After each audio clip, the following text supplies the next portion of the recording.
You know what I think you're witnessing, and what I think I'm doing is bitching and complaining instead of giving up. And I think most normal people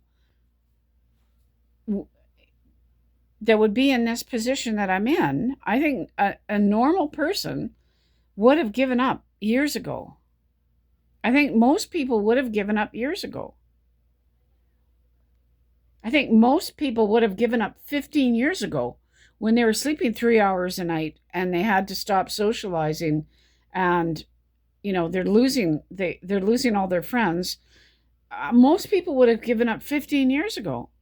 And I think what you're witnessing, you might think, oh God, you're just bitching and complaining all the time. What you're witnessing is someone who does not want to give up.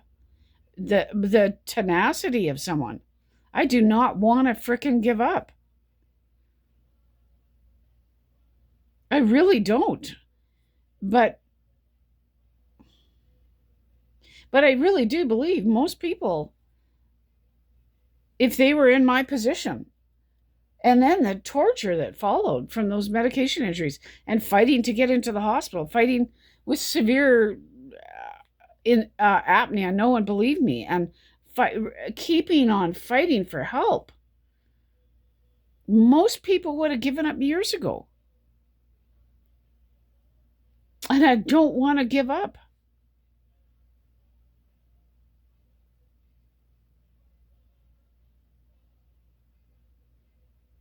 But I don't know how to go on like this.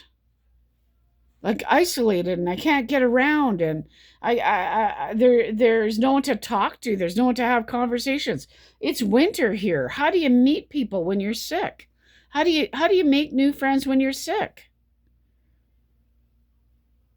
When the night before, I had 3 hours of sleep.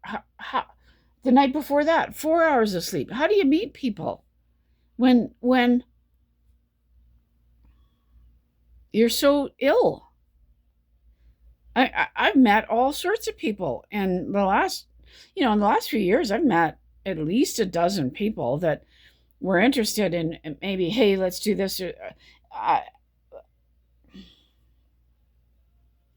and you're saying to people how sick you are, they don't believe how sick you are, or they say, yeah, me too.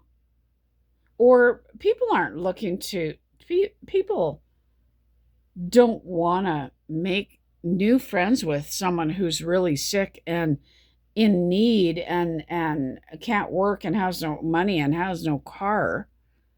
Like I've never been in this position. Like how if you think, how did you used to make friends? How did you used to make friends? Well, you had friends at work. You make friends through your interests. I used to go to bars, and you go for drinks with friends. And I used to make friends with my daughter's, childhood friends, make friends with their parents and go for drinks with the single moms, or hang out or go to functions in the city, or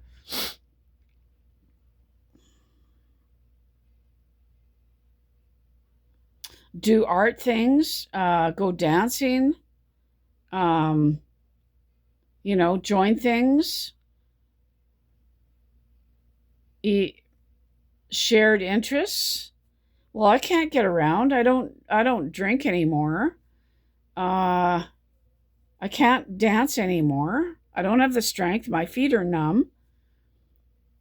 I don't do arts and crafts anymore. I don't go to art classes or painting classes anymore. I can't get around. I had to stop doing that. I literally had to stop doing all of that, dancing and going to my painting classes and stuff, because I didn't sleep and I lost my car. I used to be funny. I used to make friends because I was funny. I don't work anymore. I don't see people through work. How do you make friends? And then how do you make friends when you don't, you're not working and you're not making money to plan, oh hey, let's go do that. Like, I don't know how to proceed. I don't know. I'm stuck here, and I'm miserable, and I'm sick, and I'm tired. But I don't want to give up. I do not want to lose this battle. I don't think the medical system should win like this by people giving up. But how much can you tolerate?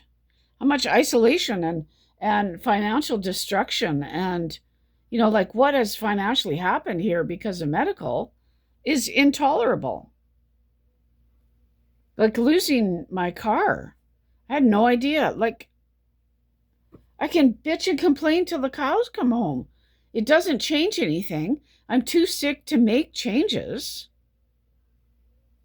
So how do you keep going? How do you keep going? How do you bring goodness? You need to outweigh the balance. You need to throw off the balance of just so much suffering and stuff. You need good coming in. You can't just suffer. You can't just lack. How do you throw that out of balance and have good things coming in? And you can't, it's nowhere like you being normal and putting your best face forward and meeting new people. And you're on your best behavior and you're happy and you're you can't do that when you're this sick and tired. You can't do that and go out and meet new people and attract people when you're so sick and tired. You know what I mean? You can't put your best foot forward when you're standing there and someone's meeting you and they want to meet you and you're struggling to breathe. And I was talking to somebody, a month ago on the street, and I'm enjoying talking to this stranger at length, and yet I'm constantly thinking, I can't stand for this long. I cannot stand. I'm ready to collapse. And I'm looking around, and there's nowhere to sit down, and I'm ready to collapse.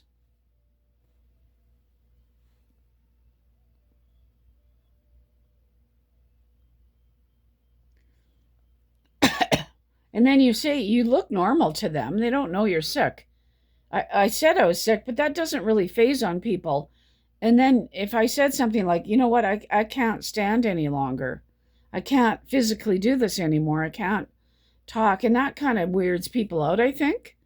Like,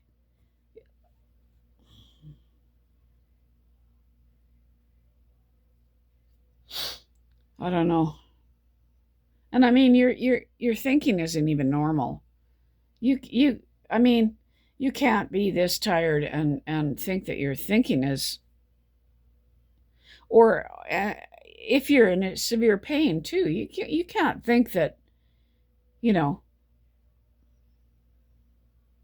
what I mean to say is you're thinking at a better level, you're higher functioning, your thinking is higher functioning when you've slept or when you're not in severe pain and stuff, right? Right? You're going to be socializing more normally when you're not severely tired and when you're not in severe pain. I just don't know how to do this. No one teaches you how to be in prolonged long-term crisis or how to be chronically ill and desperate. Nobody teaches you how to do this. But I can see people thinking, "Oh, all you're doing is bitching and complaining." You know what? I don't know what else to do, but what you're also witnessing is someone choosing not to give up, really trying hard not to give up, trying to figure it out, even though I can't figure it out, trying not to give up.